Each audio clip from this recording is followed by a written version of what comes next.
Cordial saludo para todos. Le vamos a hablar acerca de la respiración celular, flujo del carbono en la respiración del ácido cítrico, producto del ciclo de Krebs, quimiosmosis, proceso de respiración aerobia y anaerobia y enzimas que intervienen en este proceso.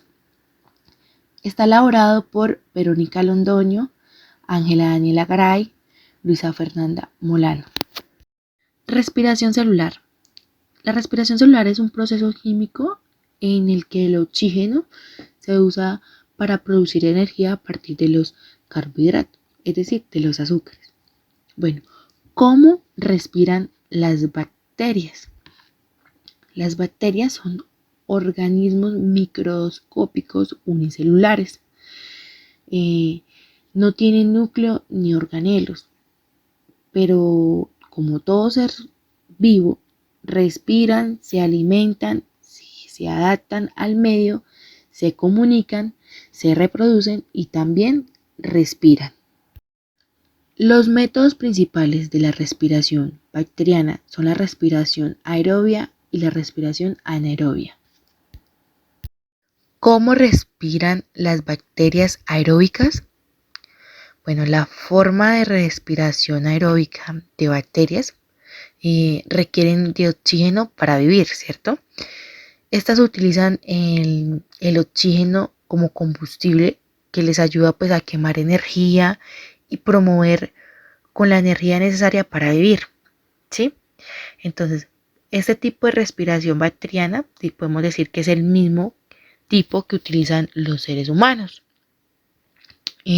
También hay que resaltar que el principal subproducto de la respiración aeróbica de las bacterias es el dióxido de carbono. Bueno, ahora, ¿cómo respiran las bacterias anaeróbicas? Bueno, muchos tipos de bacterias respiran pues anaeróbicamente. En otras palabras, digamos, las bacterias pueden atravesar, digamos, el proceso de respiración sin la presencia de oxígeno. En vez en cuando, pues el oxígeno lo utilizan para ayudar pues a quemar la energía en su alimento. Esos tipos de bacterias también pueden ser usan otros químicos producidos naturalmente para crear, digamos, reacciones químicas y liberar la energía que necesitan, ¿sí? Los químicos producidos naturalmente, utilizados, digamos, incluyen el nitrato, el sulfato y el dióxido de carbono. La respiración anaeróbica en las bacterias, por lo general, crean muchos subproductos. Muchos de esos subproductos pueden ser tóxicos o peligrosos para el ser humano. Incluyen pues el etanol o el hidrógeno.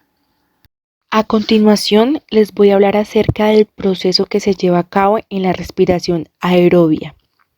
Bueno, en el interior de la célula, la energía libera cuando la molécula de glucosa se desdobla, digamos, químicamente durante la respiración celular, ¿sí? La célula pues emplea a la glucosa como fuente de energía. Entonces, este compuesto es la forma más sencilla en que se presentan los carbohidratos y la molécula de la cual proviene, es decir, la energía que se produce durante la respiración celular.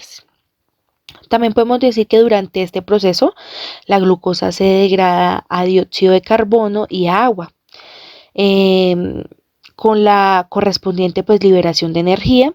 En ese entonces la liberación de energía es ATP, que es adenosin trifosfato, ¿sí? También podemos decir que la oxidación o degradación de la glucosa se lleva a cabo a través de una secuencia de reacciones que se pueden pues, resumir en 3 etapas. La primera, que es la glucólisis.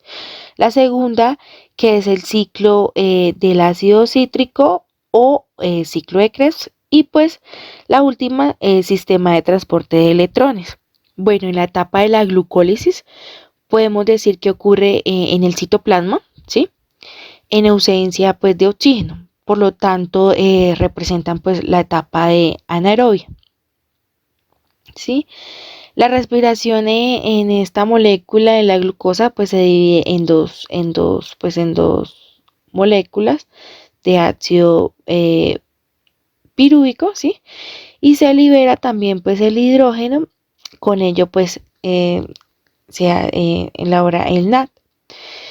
Se convierte en NAD, entonces este proceso se obtiene entonces dos moléculas de ATP, que es decir, adenosín trifosfato.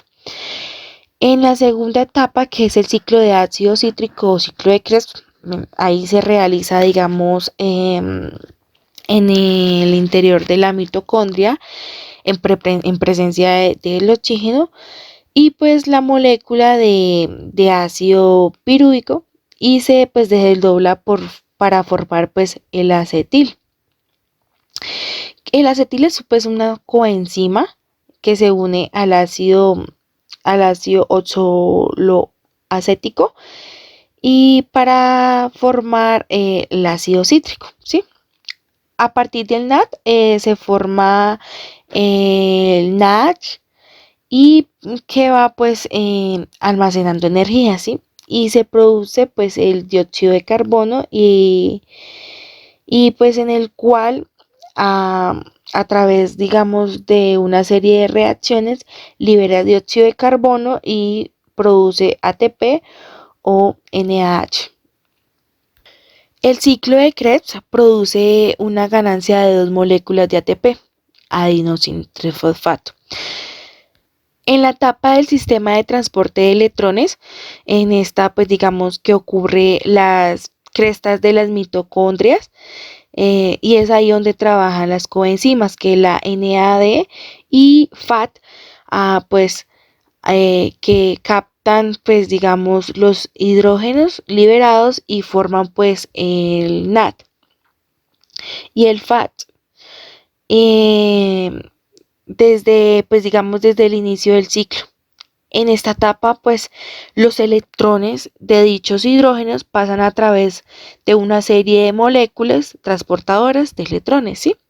Entonces ahí es donde se está liberando la energía que pues digamos que contiene y la cual se utiliza pues, para producir ATP a partir de ADNP. Y pues ahí es en esta fase queda pues totalmente pues liberada la energía de la molécula de glucosa. Ahora les hablaré acerca del procedimiento que se lleva a cabo de la respiración anaerobia. Cabe resaltar que este proceso tiene dos etapas. Entonces la etapa de la glucólisis y la etapa de la fermentación. Entonces, este tipo de respiración pues se lleva a cabo en total ausencia del oxígeno, ¿no? Molecular. Y podemos decir que algunos microorganismos pues recurren a este tipo de respiración únicamente cuando pues disminuye el oxígeno en su medio, ¿sí? Podemos decir que la respiración anaerobia pues es más frecuente cuando ocurre en fermentaciones pues alcohólicas y en fermentaciones pues lácticas. También podemos decir que las bacterias que presentan pues respiración anaerobia degradan parcialmente la glucosa hasta pues obtener el ácido pirúvico o el piruvato. Luego pues transforman el acetaldehído y finalmente en etanol. Por ello pues suelen ser utilizadas para el proceso de fabricación de bebidas alcohólicas. Como podemos observar en esta imagen, ahí se realiza el proceso que se lleva a cabo en la respiración anaeróbica. Bueno, yo les voy a hablar sobre la quimiósmosis. Bueno, la quimiósmosis es la difusión de iones a través de una membrana permeable selectiva.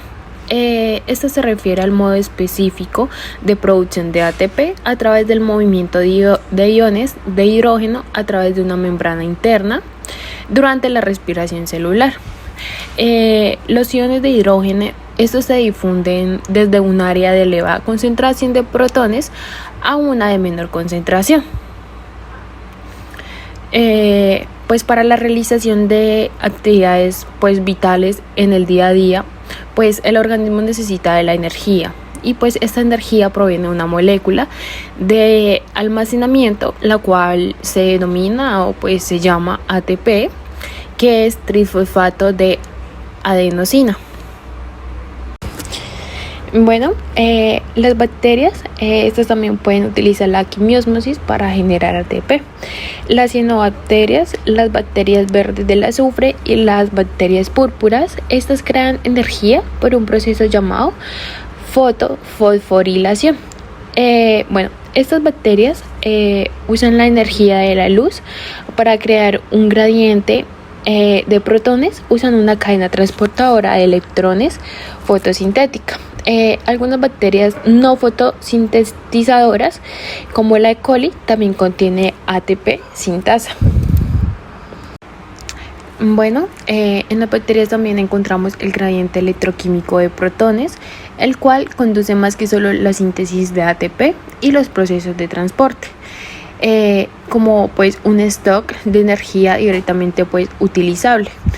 Este también promueve la rotación rápida del flagelo, posibilitando que la bacteria se movilice. Bueno, a continuación pues les voy a nombrar algunos de los elementos que hacen parte del proceso de quimiósmosis. Bueno, en la quimiósmosis actúan distintos elementos que pues estos trabajan en conjunto para producir y fosforilar ATP. Algunos de estos son las enzimas, el ATP sintetasa, los lípidos y los fosfolípidos. El ciclo de Krebs. Entonces, es la producción de ATP. El objetivo de este es sacar todos los electrones del acetil-CoA o acetil-CoA. Entonces, aquí el acetil-CoA se va a oxidar por varias veces. La primera molécula que se utiliza para este ciclo es el piruvato, producida en la glucólisis. El piruvato se transforma en acetilcoenzima A, la cual es acetil-CoA. Bueno, esta produce tres complejos de enzima que se llaman piruvato deshidrogenasa. Esta produce NADH. El piruvato pierde un carbono para formarse en acetil-CoA y esta se pierde de forma de CO2. Entonces, el ciclo de Krebs empieza cuando una molécula llamada oxalacetato, que tiene 4 carbones, se combina con el acetil-CoA, que tiene 2 carbonos. Entonces, esta produce citrato, que es una molécula que tiene 6 carbonos. El citrato se transforma en cis-aconitrato, la cual esta también tiene 6 carbonos. Bueno, entonces esta se transforma en otra molécula llamada diisocitrato, la cual también tiene 6 carbonos. Bueno, el segundo paso es de isocitrato, que tiene 6 carbonos, como ya lo había dicho. Bueno, entonces pierde uno para formar acetoglutarato, la cual tiene 5 carbonos. Entonces, en este proceso el carbono se pierde en forma de CO2 y produce NADH. El tercer paso es de acetoglutarato, la cual tiene 5 carbonos, a succinil CoA, la cual tiene 4 carbonos. Entonces, se produce una pérdida de un carbono en forma de CO2 y produce NADH. El succinil CoA se transforma en succinato. Entonces, en este proceso se obtiene el ATP. El succinato se transforma en fumarato en fumarato y se produce FADH2. El fumarato incorpora una molécula de agua y se transforma en malato. Al final el malato se transforma en oxalacetato, cerrando el ciclo y produciendo NADH. Entonces, oxalacetato entonces estará disponible para cambiarse con el acetil CoA y empezar el nuevo ciclo de Krebs. En cuanto a las enzimas, el citrato sintetiza el paso de acetil CoA más oxalacetato, entonces esto lo hace el acitrato. Bueno, el paso de citrato a cis-aconitrato es catalizado por la enzima aconitasa. Entonces, el paso del cis-aconitrato a deisocitrato también es catalizado por la aconitasa. El paso de deisocitrato a acetoglutarato interviene la isocitrato hidrogenasa. Esta es la primera que produce NADH y produce un CO2. El paso de acetoglutarato a succinil CoA es catalizado por la enzima acetoglutarato deshidrogenasa. Entonces, esta produce un NADH y un CO2. Bueno, entonces luego al paso de succinil CoA a succinato. Bueno, esta es catalizada por succinil CoA, sintetiza y aquí se produce el ATP. El succinato deshidrogenasa cataliza el paso de succinato a fumarato y aquí se produce el proceso de FADH2. El paso de fumarato a malato se cataliza por la enzima fumarasa. El paso de malato a oxalacetato lo cataliza malato deshidrogenasa, la cual esta produce NADH. Entonces, en el ciclo se producen tres moléculas energéticas, las cuales son una de ATP, una de FADH2 y tres de NADH.